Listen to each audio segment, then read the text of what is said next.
Fonctionnement et sécurité des cylindres. Nous allons vous présenter le principe de fonctionnement d'un cylindre ainsi que les principaux éléments qui assurent votre sécurité. En premier lieu, un cylindre est constitué de deux parties, le stator et la partie fixe. Le rotor, se situant à l'intérieur, est la partie mobile qui reçoit la clé et qui contrôle le panneton.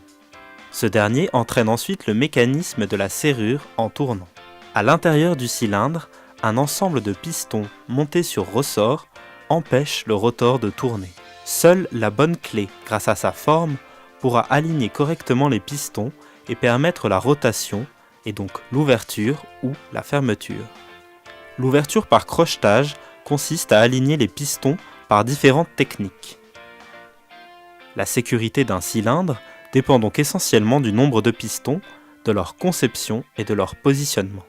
Ce modèle, par exemple, est équipé de 10 pistons sur 2 axes. Certains cylindres sont équipés de pistons spéciaux conçus pour résister à certaines techniques d'ouverture. Celui-ci est un modèle radial avec 15 pistons répartis sur plusieurs axes. Enfin, certains modèles sont équipés d'une clé à mobile qui renforce encore la sécurité du dispositif. D'autres éléments protègent le cylindre contre les tentatives d'ouverture par la force. Il s'agit par exemple de barres de renfort visibles et donc dissuasives, qui renforcent le cylindre sur toute sa longueur contre la casse. À l'avant, une tige blindée protège les ressorts contre le perçage.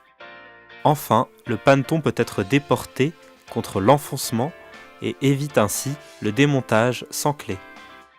Attention! Un cylindre doit toujours être associé à une serrure et à une huisserie performante pour vous garantir un niveau de sécurité optimal.